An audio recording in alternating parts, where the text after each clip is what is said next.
Et effectivement, je vais vous parler aujourd'hui d'une des deux pages d'histoire relativement méconnues. Est-ce que tout le monde entend?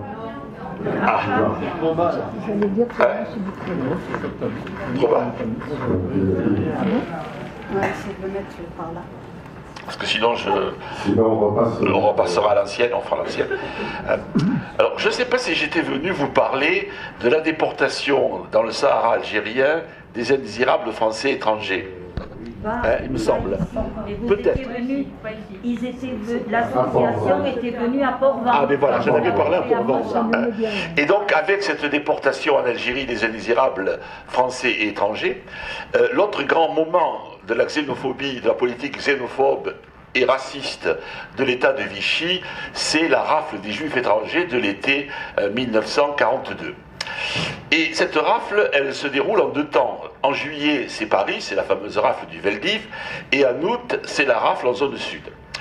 Et j'ai trouvé que, il faut bien le dire, l'an dernier, pour le 80e anniversaire de cette rafle, on avait été, quand je dis on, c'est à la fois les élus, le monde associatif avait été extrêmement léger, puisque à part 2 pages dans l'Indépendant, une cérémonie à Yo qui était extrêmement importante, et une cérémonie organisée par l'ANAC à la maternité d'Aisne, où on avait eu la chance d'avoir le témoignage d'une jeune déportée et survivante d'Auschwitz, eh bien il ne se passe pas grand-chose.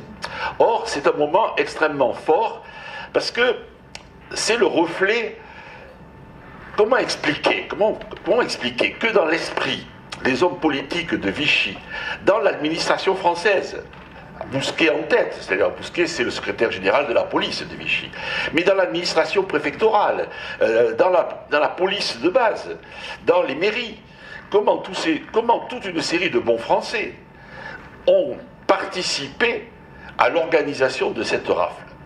Alors certaines par inconscience, d'autres par lâcheté, d'autres, je dirais, par ce que ça répondait à un certain nombre de leurs conceptions. Et c'est pour ça que je ferai une première partie extrêmement charpentée sur les racines très anciennes et très diverses de la xénophobie, de l'antijudaïsme et de l'antisémitisme. Alors ici vous avez une photo de la rafle du Veldiv. Et vous voyez donc ces milieux extrêmement populaires des juifs étrangers vivant à Paris, amenés par des policiers français. Alors celui qui est avec un casque, c'est ce qu'on appelait à l'époque des GMR, gardes mobiles de réserve, les ancêtres de nos CRS actuels. Alors, ces racines sont très anciennes. Et je dirais que la xénophobie, eh bien, elle a un côté, j'allais dire, épidermique. Et ce côté épidermique, il est très bien mis en valeur par un poète et un évêque de Lyon du IVe siècle. Alors, voyons si ça marche, ça marche. Alors, vous avez ici une représentation d'un gallo-romain. Vous voyez, belle toge, cheveux bouclés, barbe frisée, ça c'est le gallo-romain tel qu'on se l'imagine. Et puis, eh bien voilà, ça c'est les barbares qui au IVe siècle occupent la Gaule romaine, l'ex-Gaule romaine. Et que dit cet évêque qui est aussi un poète? Voilà ce qu'il dit. Pourquoi me demandes-tu de composer un poème quand je vis au milieu des hordes chevelues, que j'ai à supporter leur langage germanique et à louer malgré mon humeur noire les chansons du Burgonde gavé qui s'enduit les cheveux de Berrance. Heureux tes yeux et tes oreilles, heureux aussi ton nez, toi qui n'as pas à subir l'odeur de l'ail et de l'oignon, infecte que renvoie dès le petit matin 10 préparations culinaires. Autrement dit, la xénophobie, dans un premier temps, est une réaction de nos sens agressés par l'autre. Et j'avouerai que moi, le premier, j'ai 2 souvenirs que je voulais quand même... un jour, à Perpignan, dans ma jeunesse, j'allais à Montpellier, j'étais étudiant à Montpellier, et s'arrête en gare de Perpignan un train de vendangeurs espagnols. Parce qu'à l'époque, il y avait des trains complets, dans les années 60, enfin, à la fin des années 60, des trains complets qui montaient d'Espagne. Je monte dans un wagon, et je suis assailli, et de façon répulsé peut-être même, par une odeur de chorizo, d'odeurs diverses. Et donc j'ai une réaction xénophobe. Et l'autre réaction xénophobe, c'est un jour, dans un hypermarché de la région lilloise, il y a aussi quelques décennies maintenant, la première femme turque entièrement en noir. Là aussi, j'ai eu une réaction. Vous voyez, c'était mes sens. C'est pas du tout intellectuel, c'était mes sens qui étaient heurtés par l'autre. Alors, évidemment, cette réaction est animale, je la qualifierais de quasiment animale. Cette réaction animale, un certain nombre de religions ont tenté de lutter contre. Parce qu'on peut lutter contre par l'éducation, j'allais dire familiale, religieuse, politique, ce que vous voulez. Et dès l'Ancien Testament, on retrouve une maxime, tu aimeras ton prochain comme toi-même. Et cette maxime, un jour, un juif l'a utilisée pour essayer de coincer Jésus. Et il s'adresse à Jésus, il lui dit, qu'est-ce que c'est mon prochain? Tu aimeras ton prochain comme moi-même. Qu'est-ce que c'est ton prochain? Et Jésus va lui répondre par la parabole du bon samaritain. Alors cette parabole du bon samaritain, régulièrement quand je monte au gala des mineurs du nord de l'Angleterre, j'ai droit à une explication, parce que c'est un thème sur la solidarité. Et là vous voyez donc, un jour c'est un juif qui part en voyage. Il se fait agresser par des voleurs, dépouillé, laissé quasiment pour mort sur le bord du chemin. Passe, et vous les voyez au fond, passent deux juifs, en particulier deux prêtres. Et vous voyez un qui est en train de... qui a un livre à la main et qui récite une prière. Et ces deux juifs, ces deux religieux juifs, en plus c'est des religieux, c'est pas n'importe qui, passent sans jeter un regard à ce malheureux qui est sur le bord de la route. Arrive un samaritain. Alors ce samaritain, pour bien comprendre le sel de l'histoire, c'est un peuple de la région de Palestine avec qui les juifs avaient été en conflit armé, et pour un juif normal, les samaritains, c'est vraiment, l'adversaire, enfin je veux dire un individu peu recommandable, peu fréquentable. Et que fait ce samaritain? Il s'arrête, charge sur son mulet le blessé, l'amène jusqu'à une auberge et donne de l'argent à l'aubergiste pour qu'il l'héberge et le fasse soigner. Et voilà comment Jésus répond à la question « Qui est ton prochain ?» Et vous voyez que « Qui est ton prochain ?» ce n'est pas du tout racial, ni religieux. Le prochain, c'est les autres, au sens large du terme. Alors, malheureusement, comme disait Brassens, la Bible, c'est de l'hébreu pour certains. Il y a une chanson sympathique qui raconte ça. Et très vite, dès que se constituent les églises chrétiennes, eh bien, on voit que ces églises vont inspirer un certain nombre de décisions. Et la plus importante de ces décisions, c'est l'édit de l'empereur Théodose de 380. Et que dit cet édit? Il dit ceci. Quant aux autres, nous considérons qu'ils encourent par leur folie et leur égarement l'infamie attachée aux doctrines hérétiques, et qu'ils seront frappés d'abord par la vengeance divine, bon ça c'est pas trop grave, hein, ensuite par un châtiment dont, en accord avec la décision céleste, nous prendrons l'initiative. C'est-à-dire que c'est la double peine. C'est le jugement dernier et l'enfer, et sur terre, c'est la répression politique menée par l'empereur. Et alors, qui c'est les autres? Eh bien, dans la pensée de Théodose, c'est les païens. On va parler païens, puisque Théodose va imposer le christianisme comme religion officielle. C'est les hérétiques, c'est-à-dire des chrétiens qui ne suivent pas la ligne fixée à Rome. Et c'est ensuite les juifs.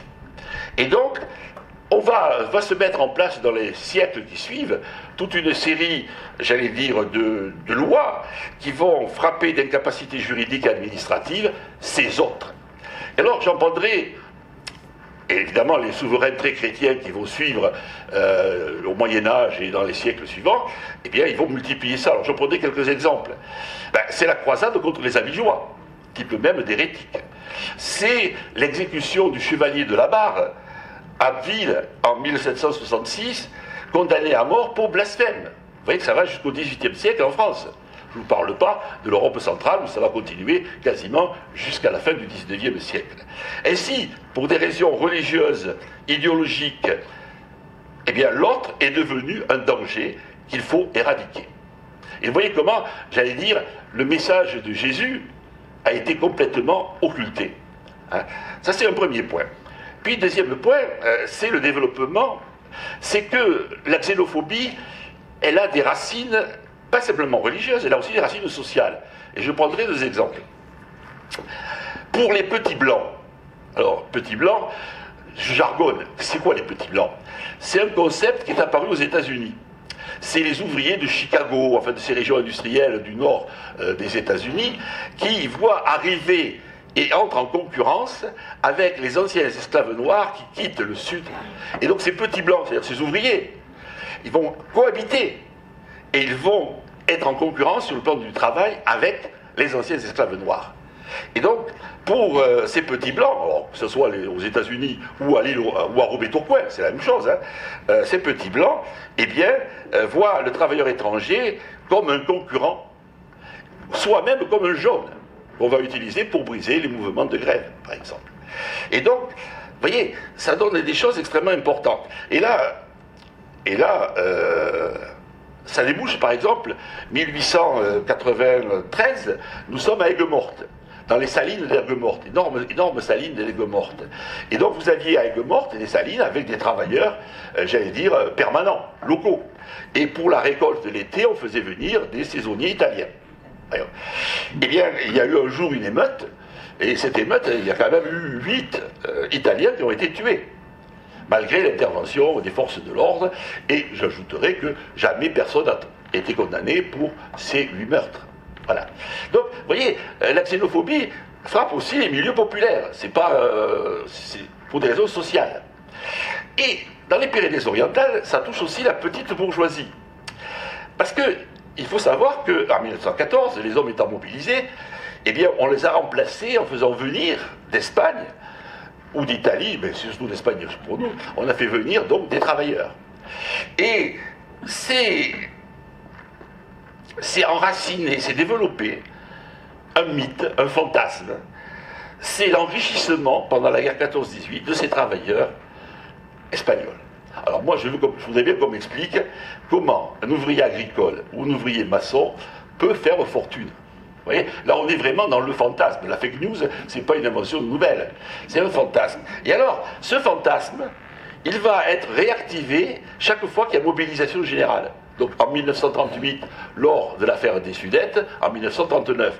Et aux archives départementales, il y a des pétitions qui ont été adressées au préfet. Voilà un exemple. Nous voyons d'un mauvais œil que les étrangers s'enrichissent comme en 14-18, pendant que les nôtres défendent leurs magasins, leurs biens, leur avoir, leur famille. Alors moi, ce qui me paraît intéressant, c'est que dans l'esprit de ces gens-là, patrie égale patrimoine. D'accord ? C'est pas la défense du sol, on est dans la défense des biens. Vous voyez, donc là, c'est comme ça, c'est intéressant. Et j'allais dire que, suite à la crise, à l'arrivée en Europe des conséquences de la crise de 29, eh bien, et puis crise sociale, la crise économique, crise sociale, va se développer va prendre un essor colossal, j'allais dire, la campagne xénophobe de l'extrême droite. Et ça contamine même les gens du centre, c'est-à-dire les radicaux. Et parmi ces radicaux, c'est le centre, on va quand même dire que c'est l'extrême droite, c'est un centre droit ou un centre gauche. Mais vous avez par exemple Herriot, le maire de Lyon, qui était président du Conseil des ministres, qui déclare ceci: le chômage est pour une grande partie la conséquence de l'inflation de main-d'œuvre qui a suivi la guerre. Nous ne pouvons plus jamais employer à la fois tous nos compatriotes et tous les étrangers qui ont afflué chez nous. Je réclame la priorité pour les Français. Alors la priorité, il fait voter une loi sur la priorité à l'embauche dans un certain nombre d'entreprises. Ce qui est intéressant, d'abord, c'est une idée complètement ahurissante. Ces étrangers qu'on est allé chercher, les Polonais avaient été les chercher avec contrat de travail pour travailler dans les mines, dans l'agriculture, parce qu'il fallait reconstruire la France. Et pour reconstruire en particulier le Nord-Pas-de-Calais qui était entièrement ravagé, pas que le Nord-Pas-de-Calais, mais le Nord-Pas-de-Calais, je vous signale que le bassin minier du Nord-Pas-de-Calais, c'était Arras, tel que vous voyez aujourd'hui, 1918, c'est des murs de 1,50 m maximum. Il ne reste plus rien d'Arras. On a tout reconstruit à Arras. Toutes les mines étaient entièrement détruites dans le Pas-de-Calais. Voilà. Et donc, pour relancer l'économie, on les fait venir. Et donc, je trouve un peu bizarre. Bon. Et surtout, ce qui est intéressant, c'est qu'ils n'évoquent pas les raisons fondamentales de la crise sociale et économique qui frappe l'Europe en 1930-31. C'est la crise du système capitaliste liée à la spéculation effrénée à New York. Et donc, si vous voulez, là encore, on botte en touche. On dit, c'est l'étranger qui est la cause. Mais ce n'est pas du tout le système qui est remis en cause. Et ce qui est intéressant, c'est que dans notre département, il y avait une carrière de granit à Rodez.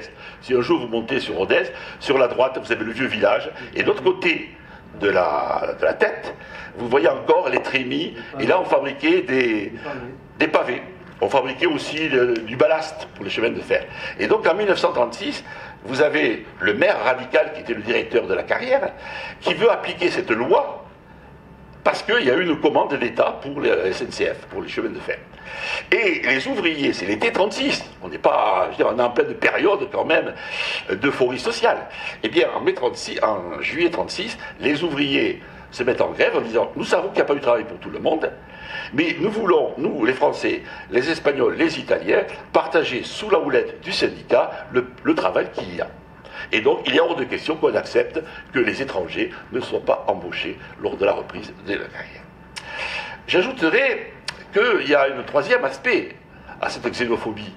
C'est, j'allais dire, les racines politiques. Et là, on assiste à un basculement.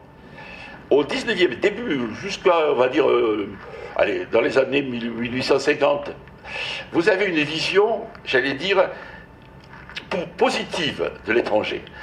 En particulier de l'exilé politique. Et on pense à qui? On pense à tous ces nobles, ces intellectuels polonais qui ont participé au soulèvement de Varsovie en 1848 contre l'occupation russe.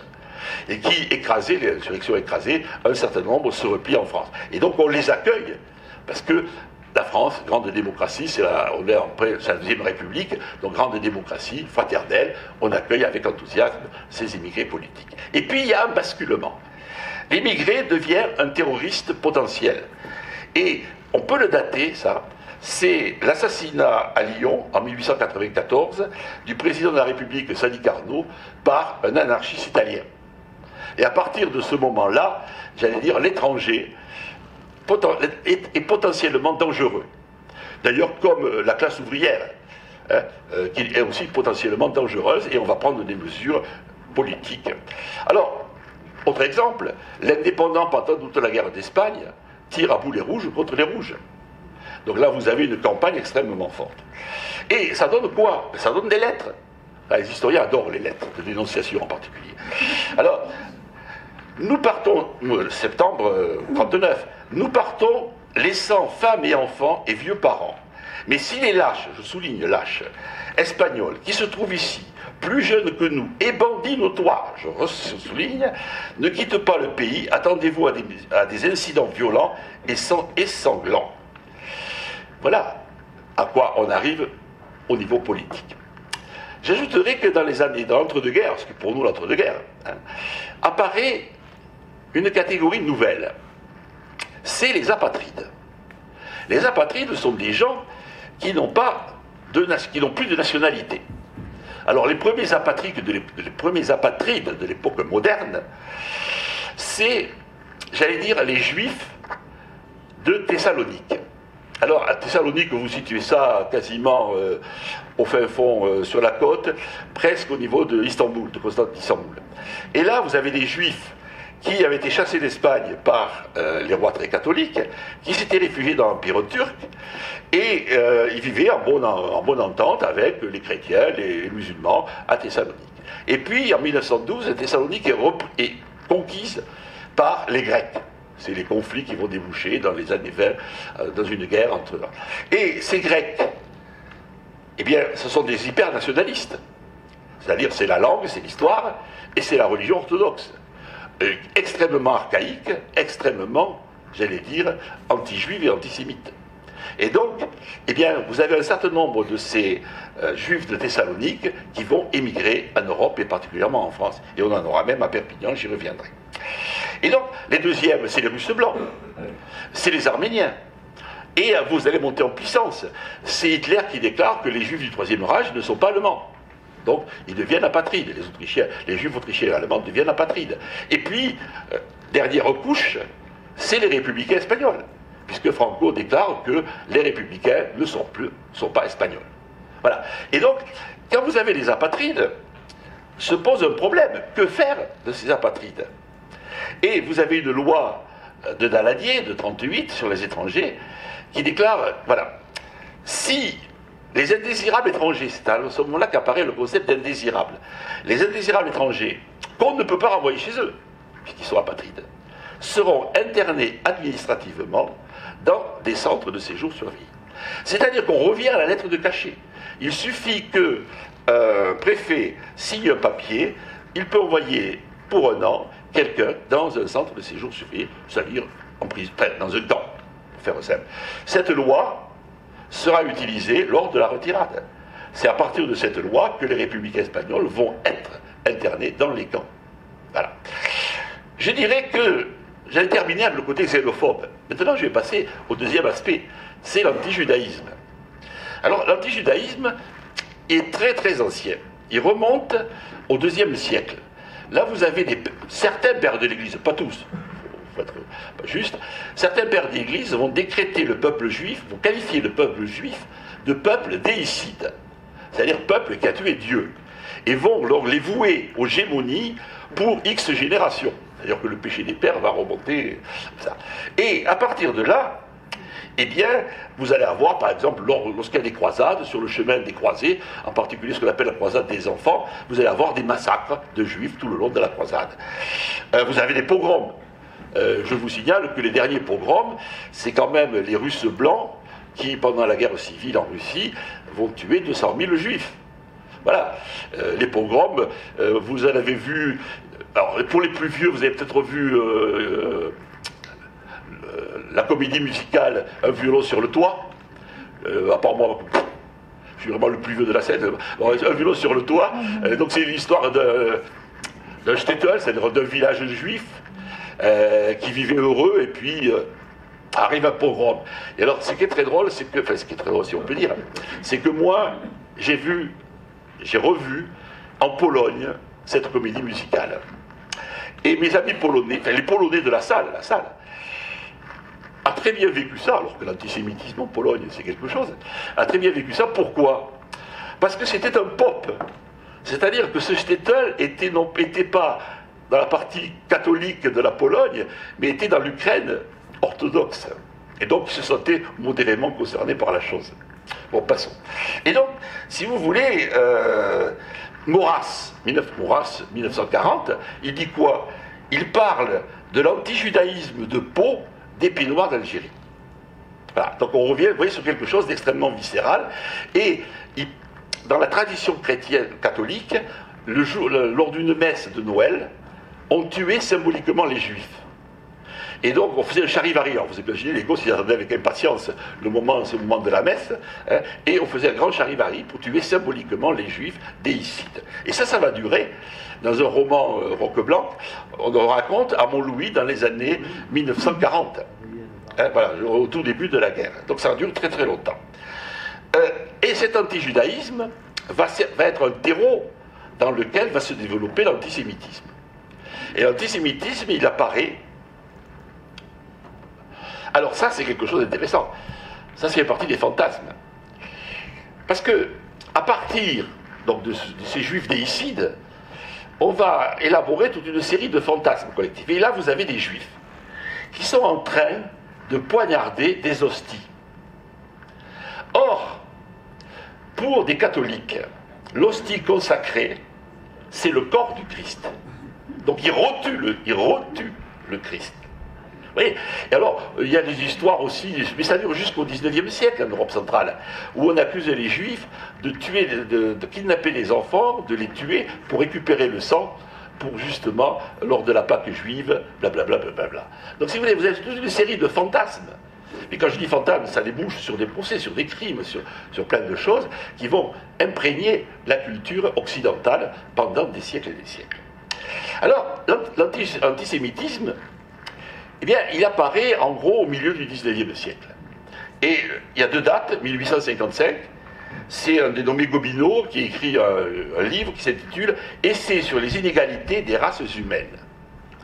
Et lui, il il développe une théorie selon laquelle il y a une race pure, et les blancs, en gros les nordiques, nous on est vraiment des métèques, alors les méditerranéens pour les fascistes, les idéologues franquistes, il y a deux groupes de métèques, les catalans et les basques.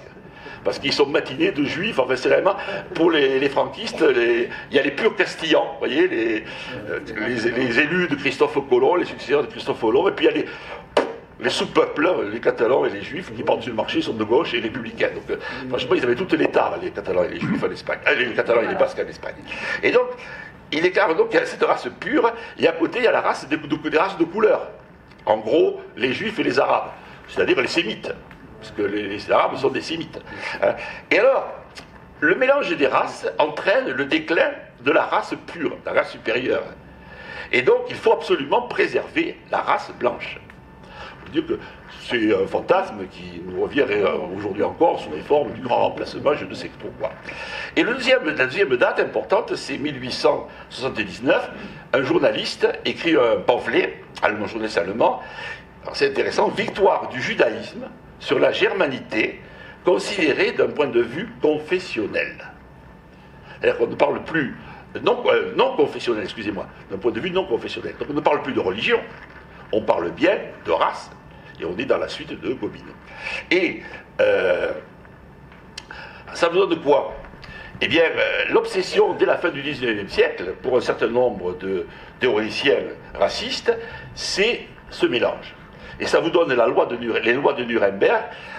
C'est intéressant. Loi pour la protection du sang et l'honneur allemand. Et là, on interdit aux Juifs d'avoir des servantes ariennes, sauf si elles ont l'âge canonique. D'ailleurs, si de leur rapport entre maître et servante, rien ne peut sortir. Et on interdit les mariages mixtes.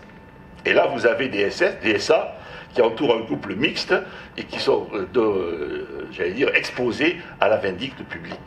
Donc, vous voyez, cette idée de la race pure est extrêmement prégnante. Je vous signale que la notion de sang, ça a été inventé par les Espagnols. Parce que les Espagnols, vous savez, quand les rois catholiques ont dit aux musulmans et aux juifs, vous vous convertissez ou vous disparaissez. Un certain nombre se sont convertis. Ça donne les marades pour les juifs. Mais ils sont convertis tout en gardant, en façade, tout en gardant un certain nombre de pratiques. Or, le problème, une fois que vous êtes baptisé, vous êtes chrétien comme tous les autres. Et là, ça fait tiquer un certain nombre de Castillans bien pensants qui se sont dit, mais ils vont prendre nos bénéfices, en particulier, ils peuvent devenir curés. Et donc on a inventé ce qu'on appelle la limpieza de sang, la pureté de sang, où on demandait aux gens de faire la preuve que leurs ancêtres, vous allez voir que c'est important pour les juifs, que leurs ancêtres étaient catholiques. Donc si vous voulez, un converti ne pouvait pas prouver qu'il avait un ancêtre catholique, donc il devenait pas un mauvais chrétien, mais un sous-chrétien, on va dire. Voilà. Et donc, vous voyez, ça traîne. Ce qui est intéressant dans l'histoire, c'est ces racines profondes qui sont régulièrement réactivées. J'ai l'impression, je suis un peu pédant peut-être, mais si vous ne comprenez pas cet enracinement très très ancien, très diffus, très complexe, très diversifié, vous ne comprenez pas pourquoi il est si difficile de lutter contre, j'allais dire, la xénophobie et le racisme. Parce que c'est des choses qui ont été véhiculées pendant quasiment deux millénaires. Alors, autre chose qui apparaît chez ces idéologues, c'est la thèse du complot. Alors, la thèse du complot, eh bien, vous avez ici un bel exemple, c'est la Libre Parole, le journal de Drummond. Drummond antisémite notoire. Drummond qui a été élu député d'Alger un peu avant 1900. Vous dire quand même ce que c'était que l'Algérie profonde. Hein. Drummond, vous voyez ici un juif qui essaie de s'emparer de la terre entière. Je dirais que là vous avez un autre exemple, c'est 50 ans plus tard, on réactive les mêmes notions. Vous avez donc contre l'Europe, j'allais dire nouvelle, et vous apercevez que c'est l'Europe occupée par les Allemands, mais également l'Espagne et l'Italie fasciste. Hein, eh bien vous avez l'alliance du capitalisme anglais, anglo-saxon, et du communisme. Et qui c'est qui bénit ça? Qui c'est qui manipule cette alliance? C'est le juif. Voilà. Donc vous voyez, c'est des choses qu'on retrouve régulièrement. J'ajouterais que pour les théoriciens d'extrême droite, il y a deux adversaires. Alors un des adversaires, c'est les francs-maçons. Et vous voyez que le personnage à deuxième plan porte les insignes de la franc-maçonnerie. Le franc-maçon, c'est l'idéologie des Lumières, c'est la Révolution française. C'est une idéologie qui se base sur une idée qui horrifie les fascistes de tout poil, c'est l'idée que l'égalité fondamentale du genre humain. Voilà. Alors ça, pour les fascistes, l'égalité fondamentale du genre humain, c'est quelque chose qu'ils ne peuvent pas supporter. Alors, vous avez donc ce franc-maçon qui s'adresse à un juif, et que dit-il? Eh bien, patron, alors déjà, le franc-maçon est soumis aux juifs, hein, c'est tout à fait étonnant. Eh bien, patron, ils vont bien à la chambre, alors ça c'est au moment de l'affaire Dreyfus. Hein, ils vont bien à la chambre, ça c'est le juif qui répond, Dreyfus, la magistrature, le parlement décrié, l'armée salie, je m'en moque pas mal, ce n'est qu'un prétexte, je ne serai vraiment heureux que quand j'aurai terrassé cet ennemi-là. Et c'est le Christ qu'il s'agit de terrasser. Et c'est publié par qui? Par le Pèlerin, hebdomadaire, catholique, bien pensant à l'époque. Voilà. Et dans cette haine de l'extrême droite, hein, alors vous avez le christianisme. Alors en France, on met un bémol. Mais ça va se développer en Allemagne, c'est extrêmement développé. En Italie, on met aussi un bémol. En Espagne fasciste, on met un bémol là-dessus. Donc c'est à la fois le christianisme, c'est la Révolution française avec le complot judéo-maçonnique dont j'ai parlé, et c'est le marxisme. Et alors, là, vous avez quelque chose de passionnant. C'est une gravure faite au début des années 1920 par les Polonais. Il faut savoir que les Polonais ont tenté de profiter de l'effondrement de l'Empire russe pour retrouver les limites mythiques de la Pologne, c'est-à-dire une partie de l'Ukraine. Ils sont allés même jusqu'à Kiev. Et donc il y a eu un conflit entre l'armée rouge et la Pologne.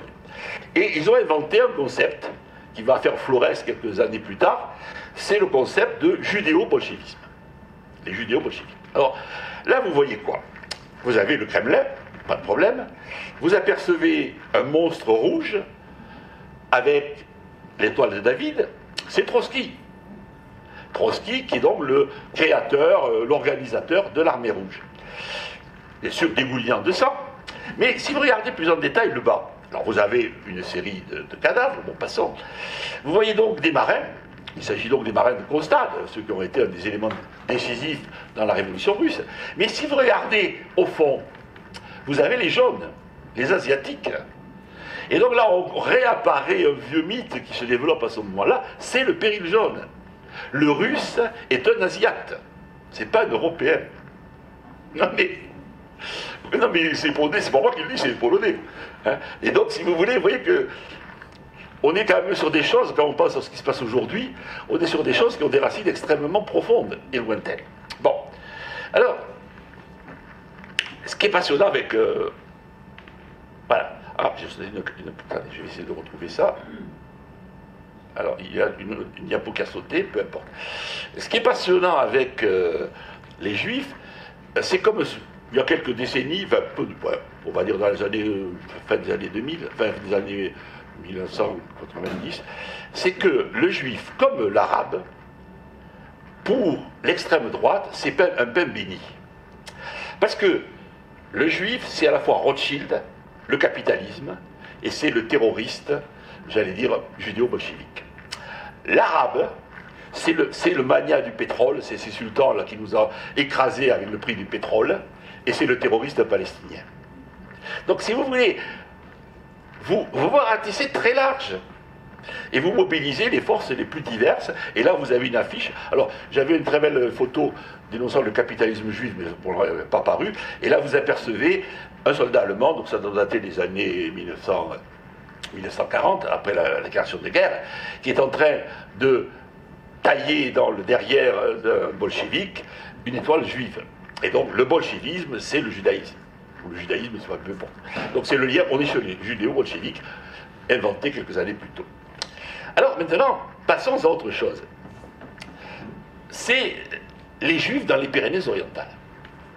Les Juifs dans les Pyrénées-Orientales, eh bien, il faut dire que si un jour vous passez au Castillet, vous avez une plaque qui annonce que eh bien, au XIVe siècle, les Juifs ont été chassés de Perpignan. Voilà. Et ce qui veut dire que jusqu'au XVIIIe siècle, il n'y a pas de Juifs à Perpignan.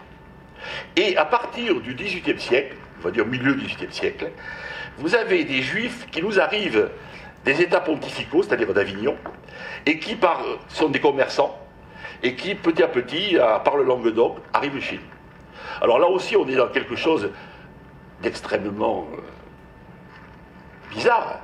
C'est que l'Église, qui est fondamentalement anti-juive, héberge dans les États pontificaux de France et d'Italie des Juifs. Où est-ce qu'on retrouve les seuls Juifs du Royaume de France?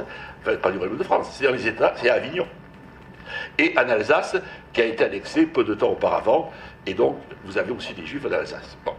Donc, deuxième aspect, c'est justement les Juifs d'Alsace-Lorraine. Un certain nombre de Juifs d'Alsace-Lorraine, lors de l'annexion par l'Empire allemand, vont venir en France. J'ai un exemple tout à fait étonnant. C'est Fanny Monteil-Bamberger, qui est née en 1875 à Moulins. Alors, Bamberger, ça fout tout de suite un nom juif. Commerçante, donc ses parents quittent l'Alsace, elle naît donc à Moulins, elle vient à Perpignan, elle est commerçante et elle a deux filles qui naissent en 1897 et 1902. Voilà. Dreyfus est l'autre exemple, superbe exemple de juifs allemands ayant quitté l'Alsace-Lorraine. Et puis, au XXe siècle, à partir de, on va dire, dans les années 1910-1920, vous allez avoir des juifs qui viennent, je l'ai déjà dit, de la région de Thessalonique. Et par exemple, pour les vieux Perpignanais, vous, mesdames, il y avait un magasin qui s'appelait Mathilde à Perpignan. Faut être vraiment un Perpignanais blanchi sous le harnais. Et Mathilde, c'était une famille Harira qui nous arrivait de Thessalonique. Alors, ça c'est avant 1939. Maintenant, 1940. 1940, nous voyons arriver toute une série de réfugiés, français, étrangers, qui arrivent dans notre département. Nous avons hébergé, dans les Pyrénées-Orientales, tous les habitants de Menton, de la région de Menton qu'on avait évacués, qui ont été hébergés dans tous ces départements. Et parmi ces étrangers, ces Français et ces étrangers, vous avez des Juifs français et étrangers. Alors, par exemple, vous avez Isaac Florentin et sa famille quittent Paris pour rejoindre à Perpignan sa belle-sœur Mathilde Harira, dont je vous ai déjà parlé. Vous avez comme ça un certain nombre d'exemples. Puis, vous avez aussi, ça c'est une sous-catégorie, c'est les Juifs étrangers internés. Parce qu'à la déclaration de guerre, alors là aussi c'est important, ça, je vais insister peut-être un peu. À la déclaration de guerre, on va arrêter tous les étrangers, juifs ou pas juifs, tous les étrangers, ressortissant d'une puissance ennemie. C'est-à-dire tous les Allemands autrichiens vont être mis dans des camps. Ça, c'est quelque chose de traditionnel. C'est ce qu'on a fait en 14, c'est pas un problème. Mais on ne se préoccupe pas du tout de savoir si c'était des anti-nazis. On va mettre dans des camps des gens qui ont été, vous avez tous entendu parler de la nuit de cristal, eh bien vous avez un certain nombre de juifs qui, à la suite de la nuit de cristal, vont être envoyés soit à Dachau, soit vont être envoyés à Dachau pendant plusieurs semaines. Et ces gens-là, quand ils arrivent en Belgique puis en France, eh bien on se moque éperdument de savoir s'ils sont des antifascistes ou pas, on les met dans des camps comme les autres. Et par exemple, il y a quelqu'un qui est célèbre, c'est Otto Freundlich, un peintre, qui lui est un artiste, alors allemand, proche des communistes, en France depuis 1924, donc c'est quelqu'un de très intégré, hein. C'est un homme de gauche, connu. Son œuvre est jugée dégénérée par les nazis, donc on ne peut pas dire que les nazis le portent dans son cœur. Eh bien, septembre 1939, on l'arrête, on l'envoie à Roland-Garros. Alors ça, de l'utilisation des stades, il n'y a pas que Pinochet qui a utilisé des stades, l'utilisation des stades pour interner les gens dans un premier temps, et après on l'envoie dans divers camps, et il finira réfugié à Saint-Paul-de-Fenouillet, où il sera arrêté d'ailleurs en 1943. Ça, et alors on les envoie à Gurs. Tous ces gens, beaucoup vont se retrouver dans le camp de Gurs, dans les Basses-Pyrénées, qui est un des endroits les plus pourris de France, vu l'humidité, la boue qui y régnait. On a les deux extrêmes, la boue à Gurs, et j'allais dire la caillasse sous le soleil à Rivesaltes. Alors je ne sais pas quel est le pire, mais les deux, à mon avis, c'est pas extraordinaire. Et puis on arrive, dernier point, alors là, c'est ce livre-là que je vais lire avec attention, c'est les Juifs d'Europe centrale, au sens large du terme, qui se sont réfugiés en Belgique. Parce qu'il faut savoir que la Belgique est neutre à la déclaration de guerre en septembre 1939. Et donc, ils sont là. Alors après, vous avez à Anvers une communauté juive extrêmement importante. Ils ne sont pas tous ouvriers dans le diamant, mais vous avez une communauté très très forte à Anvers. Et donc, ils vont sur la Belgique. Et au moment de l'attaque allemande, le 10 mai, le gouvernement belge, qui avait prévu ça ne s'est pas fait comme ça du jour au lendemain, ils avaient fait des fichiers, le gouvernement belge, lors de l'attaque allemande, arrête tous les juifs étrangers. Leur problème, que faire de ces juifs étrangers? Et comme la France est un grand pays, terre d'accueil, eh bien, ils nous offrent leurs juifs étrangers. Et ces juifs étrangers, on va les séparer en deux groupes. Les hommes vont aller au camp de Saint-Cyprien, en groupe plus de 4000, et les femmes et les enfants, les vieillards, 7000 environ, vont être envoyés au camp de Gurs. Et alors, je ne vous dis pas la mortalité au camp de Gurs chez les vieillards qui avaient subi déjà plein de problèmes psychiques et physiques lorsqu'ils s'étaient réfugiés en Belgique, et quand ils se retrouvent à Gurs, sans aucun espoir, je ne vous dis pas la mortalité qu'il y a eu. Alors, là arrive l'armistice. Et que faire de ces anciens, ces ressortissants d'une ancienne puissance ennemie, puisqu'on a signé la paix? Et là, vous avez deux attitudes totalement différentes. À Gurs, l'officier commandant le camp pense. C'est extraordinaire, un officier qui pense, alors je suis méchant. Mais il faut vous imaginer la situation de la fin juin 40. Le gouvernement se balade entre Bordeaux et Vichy. On ne sait pas où il est. Les bureaux, l'administration se baladent. Donc, les ordres, personne ne se préoccupe de savoir ce qu'il faut faire des étrangers internés dans les camps. Et donc vous avez cet officier qui dit, bon, j'ai pas d'ordre, mais je ne vois pas pourquoi je garderai dans mon camp des gens qui ont été arrêtés parce qu'ils ressortissaient d'une puissance ennemie, puisqu'on est en paix. Et il ouvre les portes. Et un certain nombre de ces femmes et de ces enfants vont venir dans les Pyrénées-Orientales parce que leurs époux, leur père, leurs fils sont internés à Saint-Cyprien. Le commandant de Saint-Cyprien, lui, dit, je ne pense pas, j'attends les ordres. Et il maintient enfermés les étrangers indésirables. Arrivent les Gouattes. Le camp de Saint-Cyprien est inondé. Et donc, on transfère tous les détenus du camp de Saint-Cyprien au camp de Gurs. Et vous avez donc un certain nombre de femmes qui s'étaient installées, par exemple à Canet, puisqu'il y avait plein de villas vides, des possibilités de se loger, qui se retrouvent de nouveau séparées de leurs conjoints et qui vont, il y en a une par exemple, qui vont se retrouver à Saint-Paul-de-Fenouillet. Dernier groupe de juifs qui nous arrive, vous voyez que c'est complexe, ces strates qui s'accumulent comme ça. Dernier groupe qui nous arrive, ce sont les juifs allemands. Alors, vous savez que les Allemands ont récupéré l'Alsace-Lorraine, ça fait partie des choses, et ils ont créé de nouveaux lands. Et dans ces landes, ils ont décidé, en octobre 1940, de vider ces landes de la communauté juive qui est extrêmement importante. Et donc, ils nous les ont offerts. Et donc, on les a mis au camp de Gurs. Et ça, c'est la photo. Alors, je dois avoir une photo. Alors, attendez. Non, alors là, attendez, je vais essayer de retrouver. Bon, il y a des images qui ont sauté, je suis désolé. Et donc, il y a une photo où on voit des gens dans une ville allemande qui vont prendre le train parce que c'est la bande des déportations. On les met dans des trains jusqu'au camp de Gurs. Et là, ils avaient une idée, les Allemands. Les autorités nazies avaient une idée. C'est ce qu'on appelle le plan Madagascar. C'était l'idée de créer à Madagascar, au milieu de nulle part, à l'époque, dans une région qui était peu peuplée par les Européens, ce n'était pas une colonie de peuplement comme l'Algérie, c'était de créer un énorme ghetto, où on y mettrait tous les juifs, j'allais dire, du Troisième Reich, puis des territoires polonais conquis. Seulement, le problème, c'est que les Allemands n'avaient pas du tout la maîtrise de l'Atlantique. Et donc ils se sont aperçus très vite que des convois de bateaux pour aller à Madagascar, ils allaient se faire intercepter par les Anglais, et que c'est donc pas envisageable. Et donc nous avons gardé à Gurs ces juifs étrangers. En fait, dernière strate, et après je m'arrête sur les strates, il y en a suffisamment, c'est octobre 40, une loi sur l'internement administratif des étrangers en surnombre dans l'économie nationale. Ouais, ça veut dire quoi ça en clair? En clair, ça veut dire, vous avez des juifs qui ont des moyens financiers.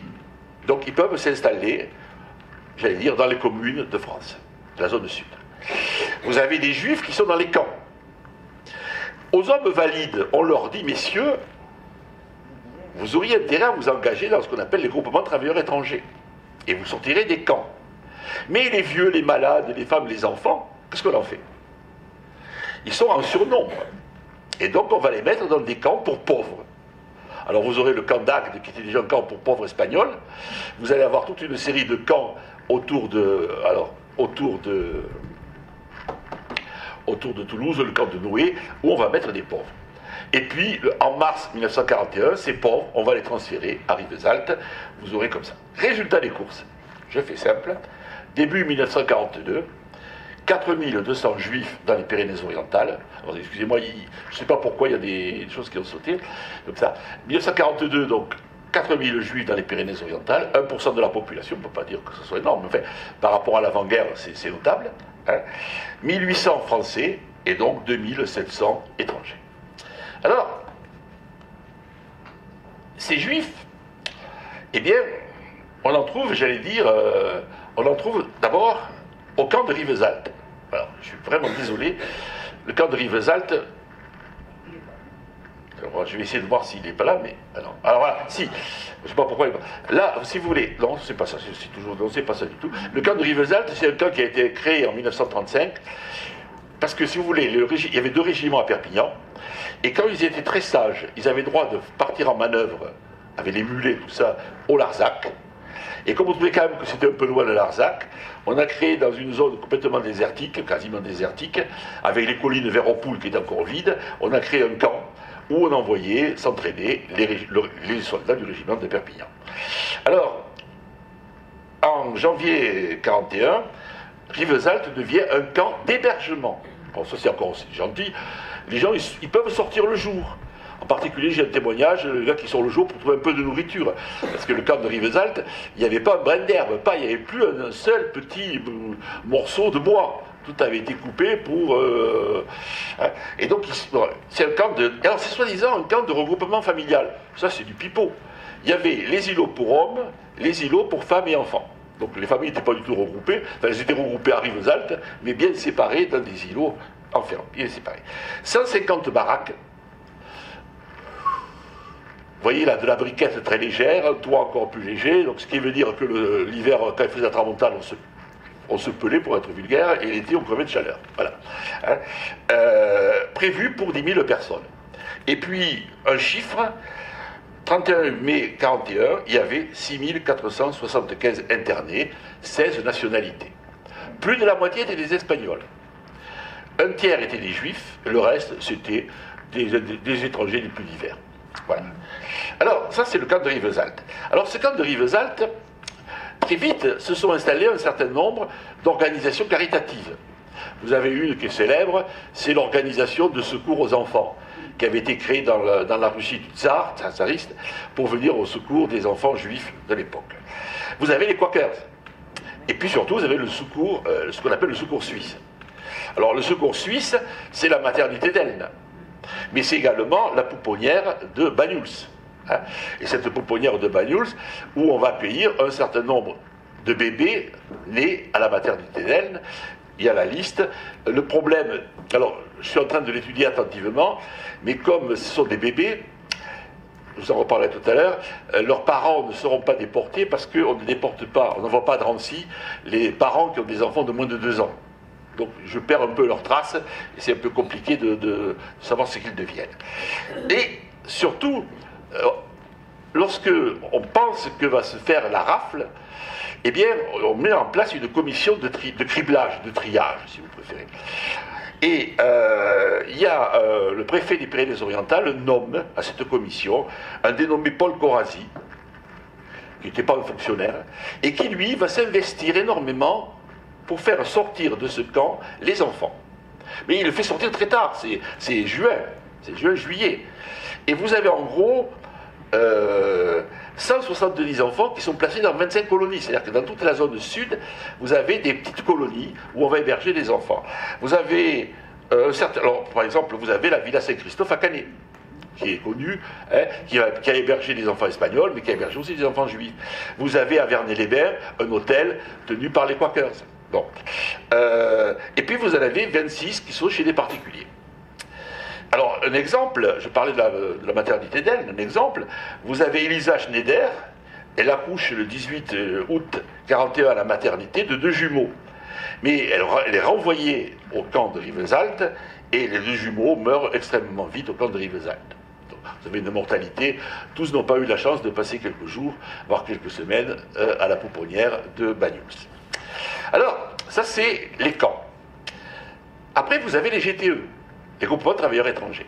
Alors, il y en a 4 dans le département. Ils travaillent soit en groupe, par exemple, dans la région de Hille, ils vont reconstruire les canaux qui ont été détruits par les inondations. Mais on en offre, je dis pardon, on en offre, on se fait payer, on en offre aux particuliers. C'est comme ça que vous avez tout un groupe extrêmement important à la distillerie du Haut-Vernay.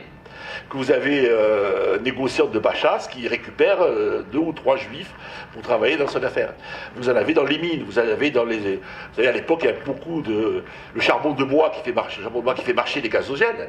Eh bien, dans des endroits les plus impossibles du département, il va y avoir des endroits où on le fabrique. Et donc là, comme on manque de main-d'œuvre, eh bien, on va utiliser des Espagnols ou des Juifs étrangers. Enfin, le troisième aspect, c'est, j'allais dire, dans les communes. Alors, il y en a à peu près 300, j'en ai comptabilisé à peu près 300, qui vivent dans les communes. Il y en a dans 35 communes du département. C'est-à-dire qu'il y en a partout. Yo, je ne sais pas si vous voyez Yo, c'est vraiment au bout du bout. Après Yo, il n'y a plus rien. Il y a la montagne et puis l'Espagne derrière. Voilà, à Yo, vous avez une famille de 5 personnes qui sont à Yo. J'en reparlerai tout à l'heure. Vous en avez vraiment partout. Alors, bien sûr, à Perpignan, il y en a une centaine. Mais vous en avez à Banyuls. Vous en avez... alors, j'en ai repéré 4 à Banyuls, 2 à la pouponnière. Mais ça, c'est un peu compliqué. Et puis, vous avez une famille, les Bronner, Norbert, Anna et leur fille Daisy. Alors, c'est des juifs autrichiens. Ils sont passés à Anvers, c'est le cas typique. D'Anvers, c'est là que naît leur fille, Daisy, qui est née en 1939. Ils sont donc envoyés à Gurs. Norbert, lui, part au GTE qui était à Saint-Cyprien. Et voilà. Et puis au camp du Barcarès. Et Anna, son épouse, est à Banyuls, et leur fille est dans une pouponnière suisse à Limoges. Vous avez des familles totalement éclatées. Vous en avez aussi des drames sur lesquels on n'insiste pas suffisamment. C'est ces dispersions de familles de réfugiés. À Cerbère, au buffet de la gare, vous avez Sabine et Esther Strikowski. Et puis à Collioure, vous avez dénommé Jacob Sussman, qui lui est arrivé d'Ukraine.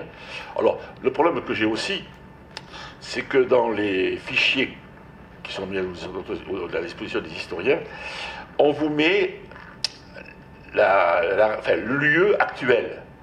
Parce qu'en Ukraine, à l'époque, c'est l'Empire russe.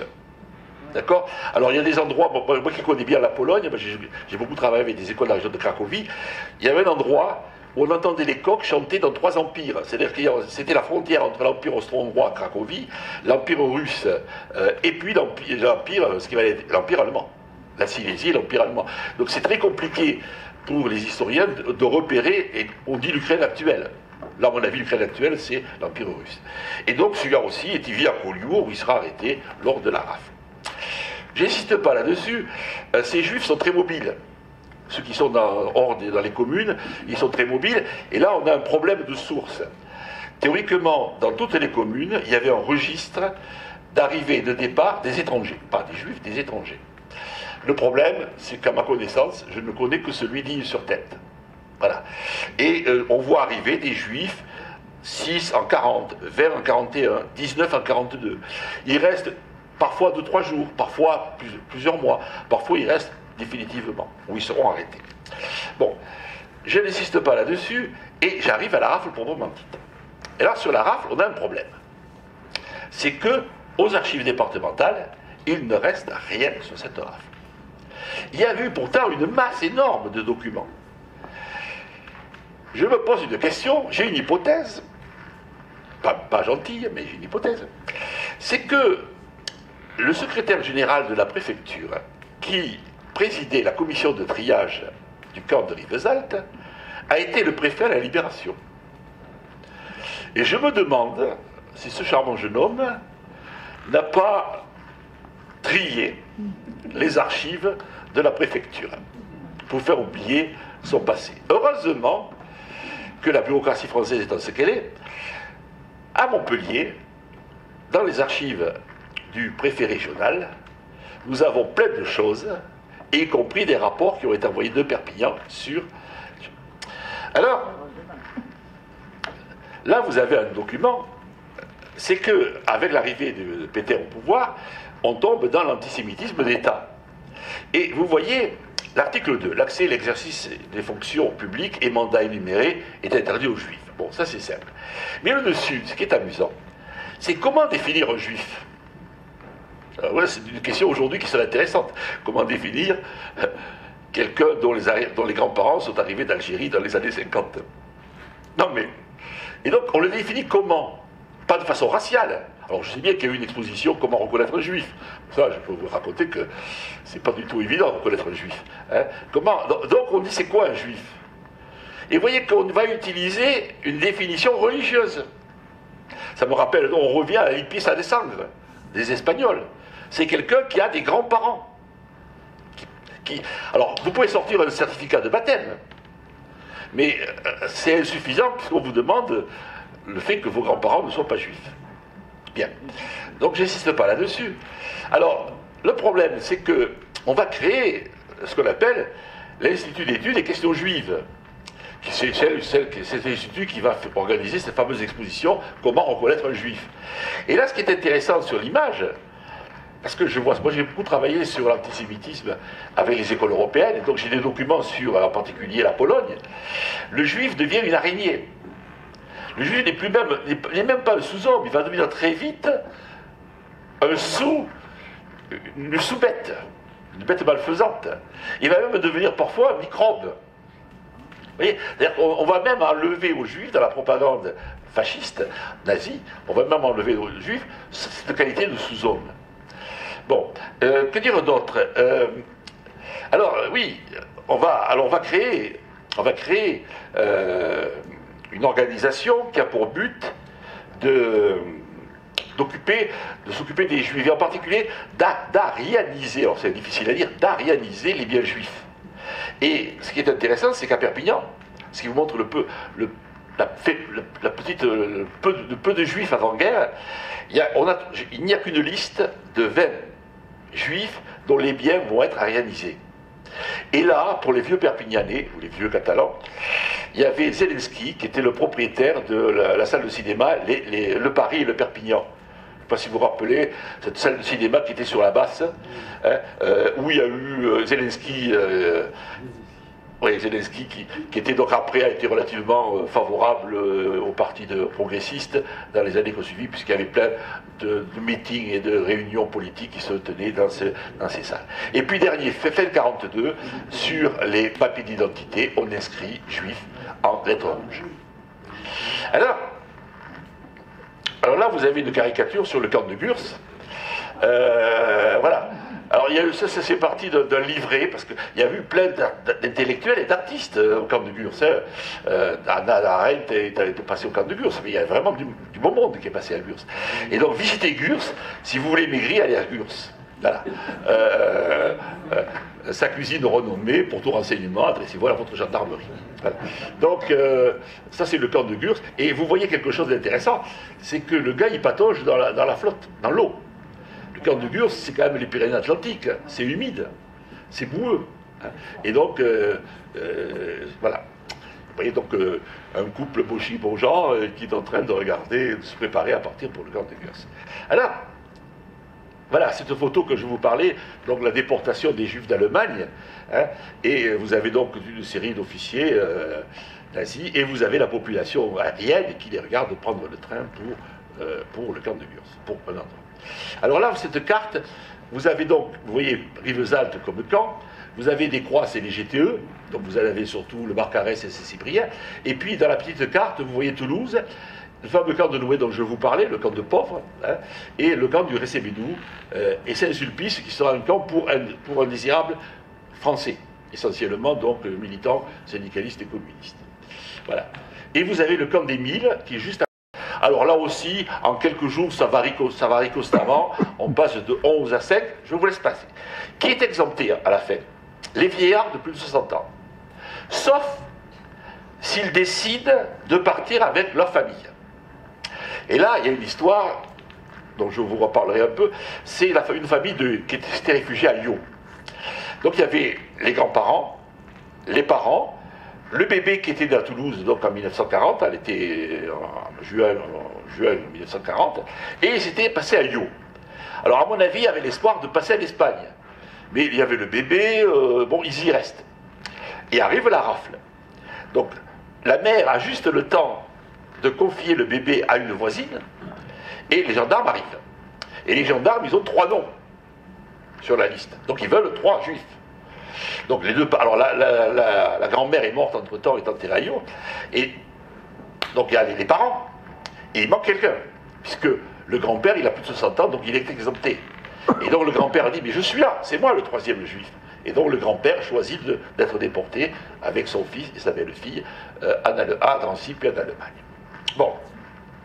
Les intransportables, alors vous avez les malades, les femmes visiblement enceintes, parce que l'échographie à l'époque ça n'existait pas, donc c'est les femmes visiblement enceintes qui sont dispensées. Vous avez les parents d'enfants de moins de 2 ans, c'est pour ça que je vous dis qu'un certain nombre de bébés qui étaient à la pouponnière de Banyuls, ça fait que leurs parents ne sont pas partis immédiatement. Les travailleurs étrangers ayant un conjoint ou un enfant français. Bon, vous voyez, c'est compliqué, donc la commission se met à trier, et elle trie. Il va y passer plus de 6000 personnes devant cette commission, 6000 dossiers. Donc c'est un travail énorme. Alors, c'est une organisation extrêmement minutieuse. D'abord, il faut identifier les personnes. Alors, comment est-ce qu'on fait pour identifier les personnes? On écrit aux maires. Les maires qui tiennent ces fameux registres d'entrée et de sortie. Et donc, les maires envoient, début août, ils envoient la liste des juifs étrangers de leur commune. Les services préfectoraux en font une synthèse, qui est aux archives départementales. Et ensuite, eh bien, alors dans cette liste, il y a des appréciations dans la marge. Travailleurs étrangers, exclus. Bon, c'est une première liste. Deuxième aspect, mettre au point le plan de ramassage. Alors, dites-vous bien que dans les Pyrénées-Orientales, vous avez 300 juifs dans tout le département. Il fallait les chercher à Lyon. Donc, nous sommes dans une époque où les pneus, c'est denrée rare, ou l'essence, c'est denrée rare, je veux dire, c'est pas simple de mobiliser 10 camions pour faire cette rafle à travers tout le département. Donc là aussi, paperasserie, et ainsi de suite. Après, c'est une tâche compliquée parce que il faut désigner des camps départementaux. Alors par exemple, pour l'Hérault, c'est Agde. Bon, pour les Pyrénées-Orientales, c'est Rivesaltes. Et puis, pour le Languedoc-Roussillon, on décide que ce sera le camp de Rivesaltes. Donc, on met en place toute une série de choses. Pour garder ces camps devant l'afflux de personnes, il faut trouver des GMR.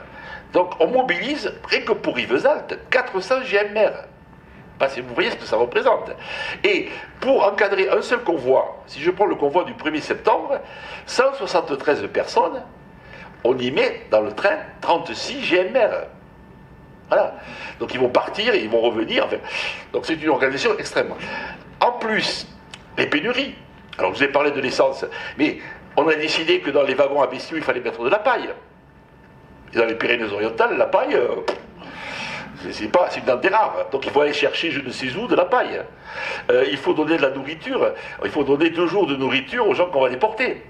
Donc ça veut dire qu'il faut qu'on trouve, au ravitaillement général, de la nourriture pour les gens qu'on va mettre dans le train et pour les gardes qui vont les accompagner.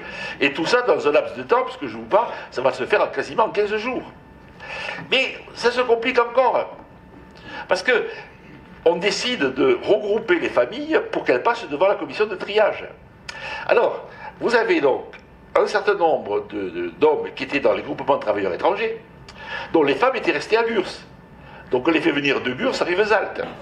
Les 200 enfants dont je vous ai parlé, qui étaient à travers toute la zone sud, on les fait revenir à Rivesaltes. Alors j'ai un cas précis, par exemple. Il y avait un centre holastique, c'est-à-dire les Hautes-Alpes. Les Hautes-Alpes, c'est quand même pas la porte à côté. Donc les gendarmes les arrêtent, les jeunes et l'encadrement, on amène tout le monde au camp des Milles, près d'Aix-en-Provence. Là, on peut se dire, c'est réglé. Pas du tout. Il y a 5 jeunes qu'on renvoie à Rivesaltes, donc ça veut dire qu'on organise un transfert supplémentaire pour Rivesaltes. Vous voyez ? Et donc, et là, ils passent devant la commission de triage avec leur famille. Donc, énorme travail bureaucratique, énorme frais engagés. Parce que je peux vous dire, ça a coûté quelque chose. L'administration s'est lancée à fond là-dedans. Après, donc Rivesaltes est dans un camp de regroupement régional, et puis il va devenir, fin août, un camp de rassemblement des étrangers de la zone sud. C'est-à-dire qu'il y a des gens qui sont arrêtés à Nice, et qu'on va, ou pour la frontière suisse en Haute-Savoie, et qu'on va envoyer à Rivesaltes. Ben, donc, ouais, quand on parle de bureaucratie à l'œuvre, c'est une machine extrêmement lourde et puissante qui se met en route. Je dirais que, alors les instructions, vous avez toute une série d'instructions. Alors par exemple, le contrôleur général de la police écrit au préfet, l'opération de ramassage doit être effectuée humainement. Il faut à tout prix éviter les manifestations. Point. À Paris, à l'occasion d'opérations similaires, il y a eu des suicides. Certains juifs se sont jetés par les fenêtres. Il faut à tout prix éviter cela. Alors, ne pensez pas que c'est en fonction du côté humain des choses. Non, le gouvernement ne voudrait pas que la propagande étrangère puisse s'emparer de ces incidents pour le monter en épingle et s'en servir dans leur lutte contre la France.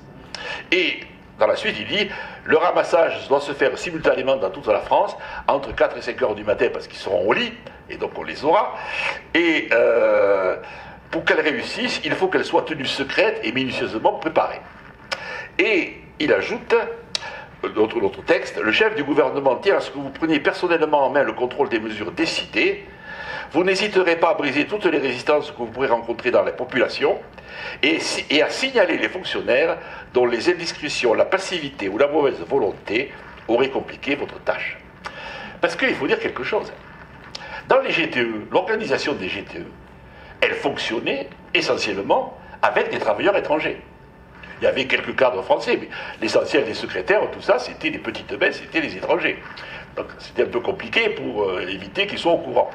Et puis, autre chose, avant 1939, la police, elle était municipale.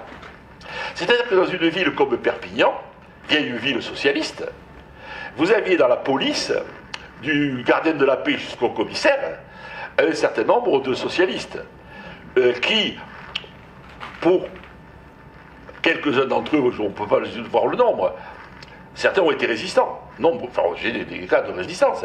Hein. Eh bien, vous imaginez que quand ils ont entendu parler de ça,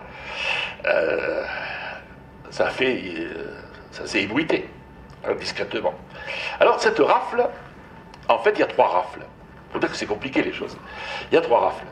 Le 10 août, ça commence le 10 août. Alors, le 10 août, on transfère à Drancy 400 femmes et enfants, et hommes, qui étaient au camp de Rivesaltes. C'est-à-dire des gens qui étaient déjà enfermés au camp de Rivesaltes, qui étaient passés en commission de triage. On dégage de la place au camp de Rivesaltes en les envoyant à Drancy. Bon, c'est fini. Ça, c'est deuxième phase, c'est 22 et 23 août. Là, on prend... Alors, attendez. Voilà, on va y arriver. Voilà. On arrête les juifs qui étaient dans les groupements de travailleurs étrangers. Alors, opération du 22 août, 412e, vous voyez, vous pouvez lire les détachements du Soleil, des FIAC, Boule Terre ont été dirigés par Ferp sur Perpignan. Bon, alors ce qui est très drôle, c'est que, enfin ce qui est très drôle, ce qui montre ce qu'était l'époque quand même, le détachement de la 319, c'est le dernier, a été transporté directement au camp de Rivesaltes, c'est celui du Barcarès, par voiture hippomobile. Voilà. Quand je vous disais que l'essence était rare et que donc on utilise du Barcarès à Rivesaltes, c'est pas loin. Donc on utilise des voitures hippomobiles. Et le détachement de Sainte-Marie a rejoint voilà, camion des ponts et chaussées. C'est-à-dire que, vous voyez, on mobilise largement, parce que même les ponts et chaussées, ça n'a rien à faire. La police n'a pas les moyens techniques d'envoyer des véhicules dans tout le département. Et donc, ils sont envoyés à Rivesaltes, le 22, et on les trie. Ils passent en commission de triage rapidement, et dès le 23, vous avez 91 travailleurs étrangers qui sont envoyés à Drancy. Et puis on arrive en fait à la troisième phase, qui n'est pas la plus nombreuse. La troisième phase, qui est donc ce télégramme qui arrive, hein, Montpellier, appliqué instruction le 26 août à 5 h du matin. Et donc c'est la rafle dans les communes. La fameuse rafle dans les communes. Alors, on avait prévu d'arrêter 300 personnes en gros. Enfin, sur la liste, il y avait 300 noms. Et on va arrêter 203, c'est-à-dire qu'on n'arrêtera que les 2 tiers. Si vous prenez la Côte-Vermeille, les quelques noms que j'ai, on arrête 4 personnes sur 8. À Canet, on arrête 6 personnes sur les 16 qui sont sur la liste. C'est-à-dire que, je ne dirais pas le téléphone arabe, mais un certain nombre de gens ont été informés et ont disparu. Et à Béziers, par exemple, alors ça, je vous dis Béziers parce que les archives de l'Hérault ont des choses, pas nous.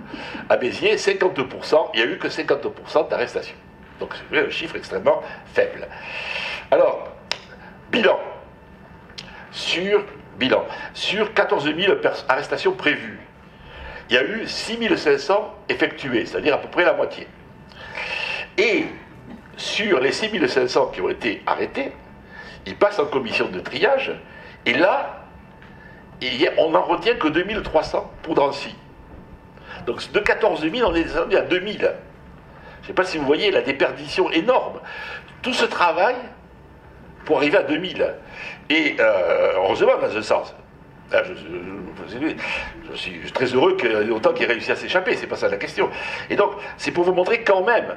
Et alors, ce qui est étonnant, ce qui est extrêmement étonnant, c'est que Vichy n'a pas tapé du poing sur la table. Il n'a pas dit, mais qu'est-ce que c'est que ce truc, qu'est-ce que c'est cette déperdition? Parce que là, c'est quand même d'une certaine inefficacité. Il n'a rien dit. Dans les archives officielles, il n'y a aucune remontage de bretelles par le gouvernement de Vichy par rapport aux préfets régionaux ou aux préfets départementaux. Alors, pourquoi cette attitude extrêmement modérée, entre guillemets, de Vichy? C'est parce que cette rafle, alors là vous avez l'arrivée de familles sur le camp de Rivesaltes, hein, toujours aussi pelées, hein, on peut dire que...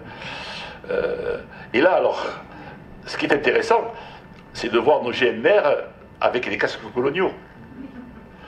Nous sommes une époque où la chaleur, je ne sais pas si il y a eu un réchauffement, un refroidissement par la suite, mais à l'époque, la chaleur, on la craignait. Donc nos coloniaux sont là, nos gendarmes sont là avec leurs casques coloniaux, et vous avez donc les familles qui, avec leurs maigres bagages, attendent de rentrer au camp de Rivesaltes, donc vous voyez les baraques. Alors, que dire d'autre? Pourquoi cette manque de réaction de Vichy? Parce que d'abord, il y a les réactions de la population et renseignements généraux de Béziers. Alors, décrit une population peu favorable à cette rafle.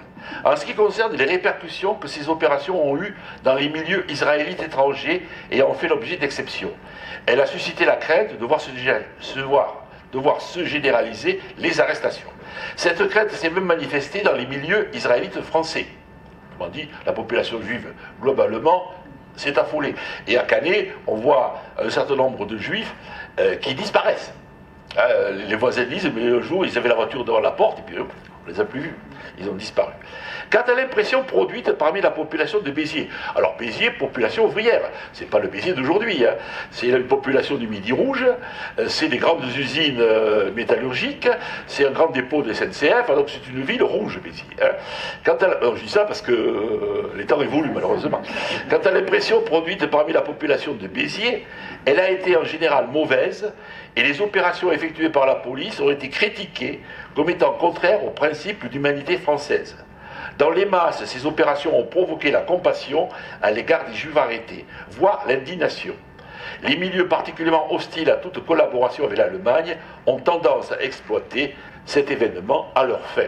Autrement dit, des répercussions très négatives dans la population. La résistance qui va, au moins par le bouche-oreille, moi je n'ai trouvé aucun tract là-dessus, diffuser son hostilité, et, plus important encore, des milieux, quelques individualités, quelques intellectuels, mais quelques aussi, j'allais dire, évêques et archevêques, vont prendre publiquement position.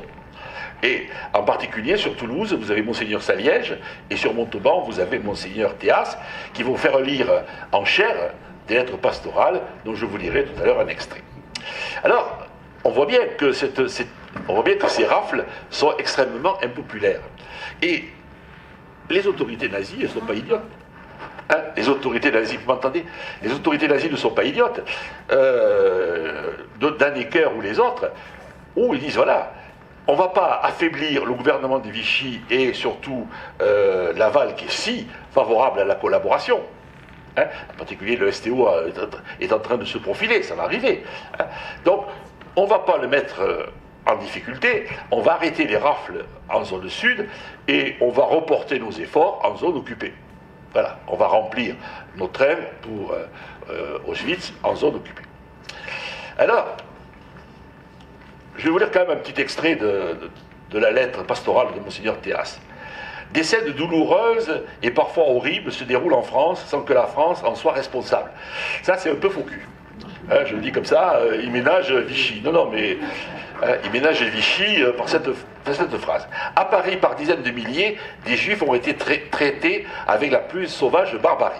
Et voici que dans nos régions, on assiste à un spectacle navrant, des familles sont disloquées, des hommes et des femmes sont traités comme un vil troupeau et envoyés vers une destination inconnue avec la perspective des plus graves dangers.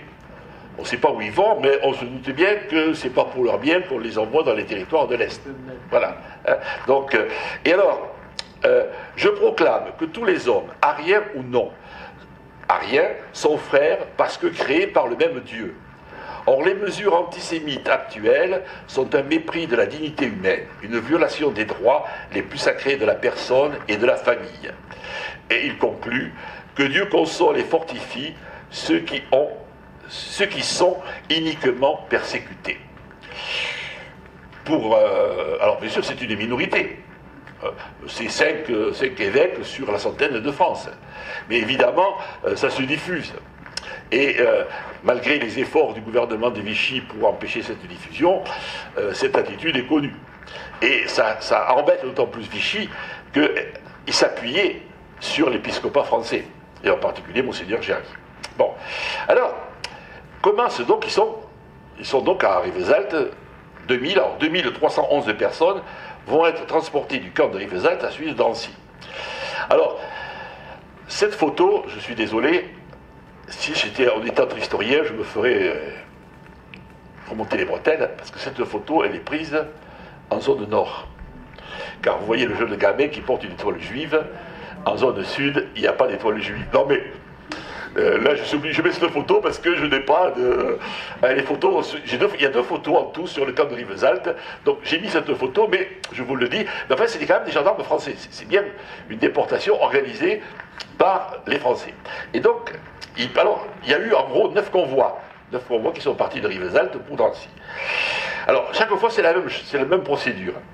Le matin de la veille du départ, on regroupe les femmes, les enfants et les hommes dans le même îlot. Bon.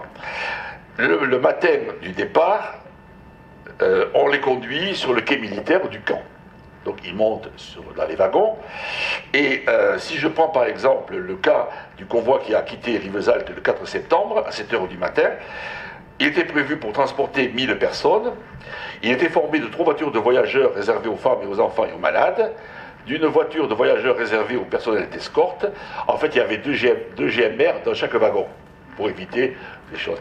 Et 27 voitures à bestiaux aménagées, et 4 fourgons pour les bagages. Voilà, ça c'était le convoi. Donc ils partent le matin, ils font un arrêt, en général, tous les vieux ont connu cet arrêt, c'est Narbonne, hein, et ils font un arrêt à Narbonne, et il se passe quelque chose d'intéressant à Narbonne. Voilà. À Narbonne, donc la jeune mère de Yo, dont je vous ai parlé, arrive à donner à quelqu'un qui attendait sur le quai une lettre qui sera remise des décennies plus tard à son fils. Et voilà, Rivesaltes, le 3 42, mon très cher petit bébé unique. Voilà. Et cette lettre, elle a été, c'est la plaque qui a été mise à Yau, qui a été inaugurée à Yau cet été. Et donc ils partent. Alors c'est un trajet long. Déjà, en temps normal, c'est un trajet long. Hein. Ils passent par Toulouse, Cahors, Montauban, Cahors, ils montent et ils arrivent à Vierzon. Et là, à Vierzon, le convoi est remis aux Allemands. Et il est remis aux Allemands à 1h du matin. Ils passent à la démarcation à 3h du matin, une démarcation à 3h du matin, et ils arrivent à Drancy dans la matinée. Alors, à Drancy, il n'y avait pas de gare. D'accord ? Donc le trajet entre la gare de Bobigny et Drancy se faisait à l'autobus. L'autobus de l'époque. Alors Drancy. Voilà Drancy. Alors Drancy, c'est ce qu'on appelait à l'époque un HBM. Habitat bon marché, c'est devenu HLM. Et donc c'est dans un quartier d'HBM de la banlieue parisienne, et c'était en construction. Donc il n'y avait pas les aménagements intérieurs, il y avait quelques fenêtres, mais il n'y a pas du tout, j'allais dire, de WC, des choses comme ça. Donc c'est un bâtiment en rue, et vous voyez au milieu, il y a une grande cour. Voilà, gardée par des GMR, parce que Drancy est géré par la préfecture de police. Jusqu'à Drancy, c'est une affaire française. D'accord, les arrestations, l'internement Rivesaltes, le transfert sur Drancy, c'est les Français.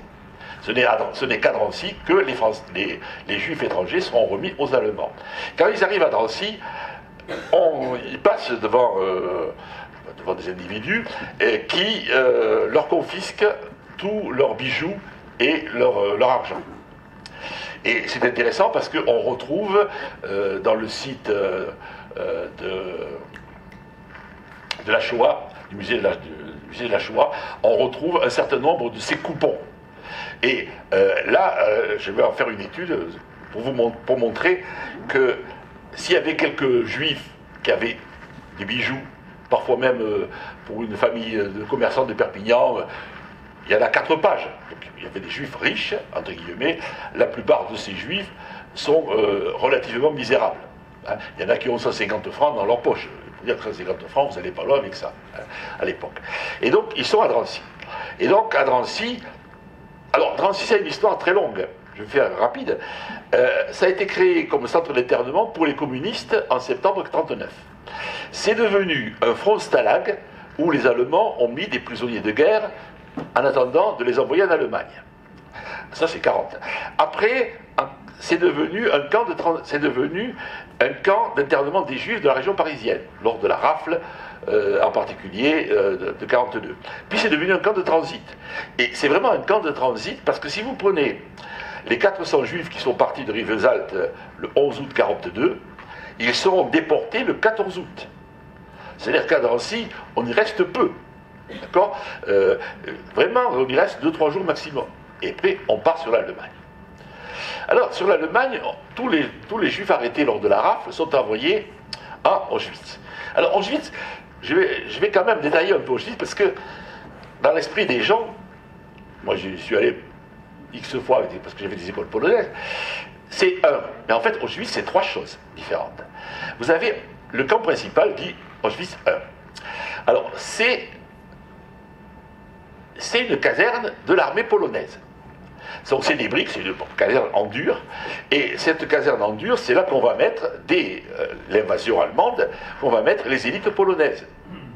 Donc vous avez, les élites polonaises vont être concentrées là, et il y aura 70 000 morts quand même dans ce petit camp, hein, vont être donc, je vais dire, quasiment éliminés.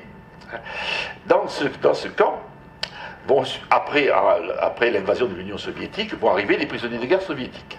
Voilà. Et vous avez à l'entrée la fameuse devise « le travail rend libre », qu'on retrouve dans tous les camps de concentration classiques. Devant l'afflux des prisonniers soviétiques, puis la mise en place de la solution finale, on crée Birkenau. Alors vous voyez donc la voie de chemin de fer, on voit très bien la rampe qui rentre dans le camp de Birkenau, et voici, vue de l'intérieur, l'entrée du camp de Birkenau et la rampe. Fameuse rampe, enfin les fameuses voies de chemin de fer. Alors, il faut vous imaginer, il y a il n'y a que 2 voies. Mais ces deux voies, elles tournent à fond. Vous avez au fond un groupe qui vient d'arriver, mais le train est déjà reparti. D'accord? Le train est déjà reparti.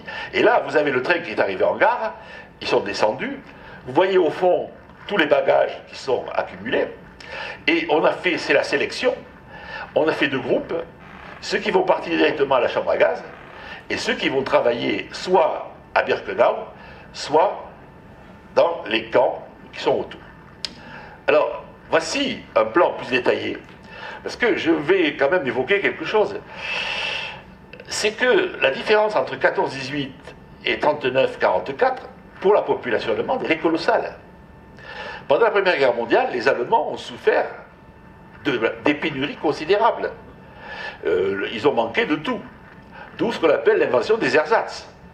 Ces fameux produits chimiques, la saccharine pour remplacer le sucre, enfin tout ce que vous pouvez imaginer. Et donc, la population a souffert profondément, ce qui explique son attitude en 1918. Et la révolte qui a éclaté en 1918. Comme Hitler avait intégré cela, il décide de maintenir le pouvoir d'achat ou le niveau de vie de la population allemande en pillant les territoires occupés. Et donc vous avez des trains complets de blé qui vont partir du nord de la France sur l'Allemagne, hein, et en réutilisant, en recyclant tous les biens saisis sur les Juifs déportés à Auschwitz. Et s'il y en a qui ont visité Auschwitz, alors le problème d'Auschwitz, c'est que Birkenau, c'est des bâtiments, enfin c'est pas des bâtiments, c'est des baraques en bois. Et si vous regardez Birkenau, vous avez une forêt de cheminées. Et on a reconstruit, dans les années 70, on a reconstruit quelques baraques pour que les gens réalisent ce que c'était. Mais Birkenau, à la Libération, c'est rien, c'est des cheminées. Et donc quand on a voulu faire le mémorial d'Auschwitz, où est-ce qu'on l'a mis? On l'a mis dans Auschwitz 1, dans les baraques, dans les casernes. Et dans ces casernes, il y a plusieurs salles extrêmement éprouvantes. Par exemple, vous avez une salle où on a mis, une salle comme celle-là, plein des cheveux qu'on avait coupés aux Juifs. Vous avez une salle où vous avez les jouets d'enfants. Vous avez une salle où vous avez les lunettes. Vous avez comme ça tous les objets qu'on a récupérés, qu'on a recyclés en vue de les envoyer, de les distribuer à la population allemande. Voilà. Et là, si vous regardez le plan, vous voyez la rampe, la fameuse rampe, vous voyez qu'il n'y a pas tellement de voies, il y a 3 voies. Vous avez les 4 fours crématoires, enfin les 4 chambres à gaz, et derrière, les 4 fours crématoires. Et tout à fait en haut, en jaune, vous avez lieu de stockage des objets prélevés sur les détenus. Et c'est là que vous allez avoir des Juifs qui vont travailler à trier, arracher par exemple aux morts les dents à or pour les recycler. Donc vous avez toute une industrie qui se crée sur Auschwitz II. Je reviens à l'arrière, et là vous arrivez à Monowitz, qui est donc tout un ensemble, un complexe industriel, qui va fonctionner avec des détenus qui ont été choisis lors du débarquement en gare de Birkenau. Et donc, là, vous allez avoir des gens qui vont travailler aux industries les plus diverses, de l'armement, ainsi de suite. Et devant l'avancée des troupes soviétiques, alors, c'était assez étonnant d'ailleurs, quand j'y pense, moi, la schizophrénie des nazis est parfois intéressante et compliquée à comprendre. Les nazis vont essayer de faire disparaître les traces du massacre de la Shoah. Alors ils vont dynamiter les chambres à gaz et ainsi de suite. Ils vont brûler les corps, enfin il y aura tout un travail pour essayer de faire disparaître cela. J'ai une amie qui a de mon âge à peu près, ça me rassure, qui a prouvé que les chambres à gaz avaient existé, parce que, comme c'est une historienne économiste, elle a retrouvé dans les archives économiques la trace de bons de commande allemands à des industriels de Savoie pour les gaz. Voilà. Comme quoi, les historiens ont parfois des détours compliqués pour arriver à retrouver la vérité, parce que, effectivement, on a détruit. Il n'y a pas qu'à Perpignan, où il n'y a pas d'archives. On a détruit un maximum d'archives, mais pas des choses auxquelles on ne pensait pas. Personne n'a jamais pensé à détruire tous les bons de commande, et ainsi de suite. On a pu remonter les pistes. Et donc, tous ces travailleurs qui étaient donc à Monowitz, devant l'avancée des troupes allemandes, on va les envoyer vers l'ouest, jusqu'à Buchenwald. Beaucoup mourront d'ailleurs à Buchenwald. Ils mourront tard, jusqu'en mai. Et quelques-uns qui survivent, ce sont ceux qui ont été dans des commandos de travail et qui ont été envoyés vers l'Ouest. Que dire d'autre? Attendez, oui, je vais y arriver, si je pense. Eh bien, je terminerai simplement par un passage de la lettre de Monseigneur Saliège. Monseigneur Saliège dit femmes. Les étrangers sont des hommes. Les étrangères sont des femmes. Tout n'est pas permis contre eux. Ils font partie du genre humain. Ils sont nos frères comme tant d'autres. Et je pense que Monseigneur Saliège, lui, il avait compris le sens de la parabole du bon samaritain. Et si je travaille sur cette question-là, et si je suis venu ce soir vous en parler, c'est parce que, pour moi, cette affaire de la xénophobie, du racisme, n'est pas qu'une page du passé. Juste une page du passé comme l'histoire médiévale, ça ferait le plaisir des intellectuels qui se pencheraient avec délectation sur... Malheureusement, nous sommes dans des temps où la xénophobie et le racisme, j'allais dire, font florès. Et moi, si vous voulez, si j'avais une leçon à tirer de cette période-là, c'est qu'il faut faire très attention. Parce que, vous voyez, Daladier, la loi sur Herriot, la loi préférence nationale à l'embauche, Daladier, l'internement des indésirables étrangers, c'est des démocrates. Moi, je suis désolé. C'est des élus du Front Populaire. Non, non, mais Daladier, quand même, il a été élu par au moment du Front Populaire. Bon, ils évoluent de centre, ils évoluent vers le centre droit. Peut-être, mais ça reste le centre. Moi, je dis c'est des démocrates. Herriot, d'ailleurs, va ressortir à la Libération. Hein, il va faire partie des hommes politiques de la Libération. Donc, vous voyez comment, ce qui paraît, comment des démocrates prennent des petites mesures, petites entre guillemets, et comment on débouche sur un processus qui peut aller au pire. Et comment, j'allais dire, l'administration, j'étais professeur, donc j'en parle de l'administration, hein, mes parents étaient fonctionnaires, donc, comment l'administration, eh bien, peut se mettre au service des choses les plus abdominales. Et donc, moi je dis toujours, il faut être attentif, parce que quand le processus est enclenché, c'est difficile de l'arrêter. Et c'est difficile d'aller. Et donc, j'espère que vous voyez, vous avez vu la complexité, l'enracinement profond de la xénophobie et du racisme, et j'espère que je peux vous convaincre un peu de la nécessité de faire attention et de résister. Aujourd'hui, eh bien, je n'aurais pas entièrement perdu mon temps. Je vous remercie.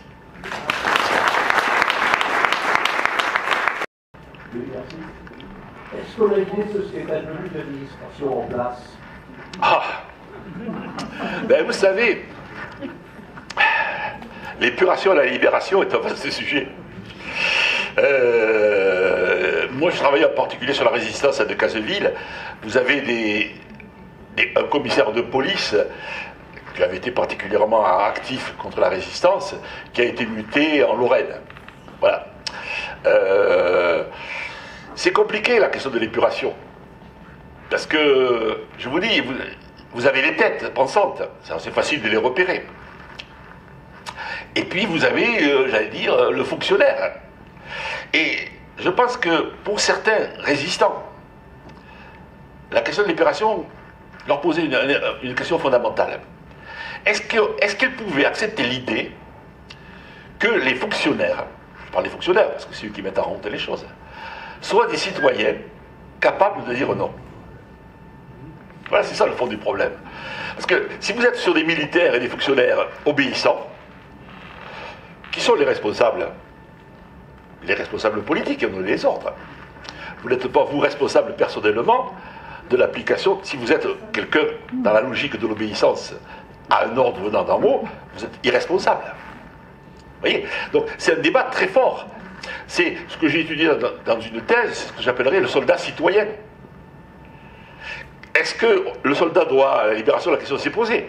Est-ce que le soldat doit être quelqu'un qui obéit aux ordres supérieurs, ou est-ce qu'il a une possibilité de pensée politique autonome? Après, la question de l'obéissance aux ordres se pose en termes différents. Et donc, vous voyez, ce débat, est-ce qu'on est pour ou contre, est-ce que le fonctionnaire est responsable ou irresponsable? est-ce qu'il est citoyen ou uniquement un exécutant passif, a fait que l'épuration a été compliquée. Voilà. Parce qu'il y a un débat politique de fond qu'on a un peu esquivé pour différentes raisons. C'est marrant ce que vous avez dit, parce que en 1942, j'étais en 4e au collège de Perpignan. J'étais donc en 4e au collège de Perpignan. Et un jour, je suis arrivé en retard. Normalement, on entrait par le portail qui donnait à l'arrière du collège, et ça se passait sur la place Arago. Hein. Oui. Je suis arrivé en retard et je me suis présenté devant la porte principale. Et quand je suis entré, il y avait le proviseur du lycée qui essayait. Alors là, c'était pas au mois d'août, puisque j'étais au lycée, c'était dehors avant le 15 juillet. C'est le 14 juillet, on prenait les grandes vacances. Et quand je suis arrivé, il y avait le proviseur du lycée qui essayait d'empêcher d'entrer des gendarmes et des miliciens. Gendarmes et miliciens. Il était là, il dit, vous êtes dans un collège, ils l'ont bousculé. Moi j'étais là tout à fait par hasard. Ils l'ont bousculé, ils sont venus chercher une douzaine de juifs qui étaient avec nous en classe. Dans ma classe, il y en avait un, et puis on a eu un seul à voir qu'il y en avait eu d'autres.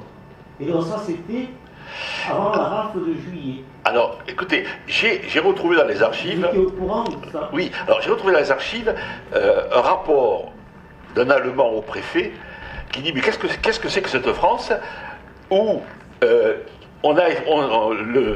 proviseur et le concierge se sont opposés à l'arrestation d'un juif.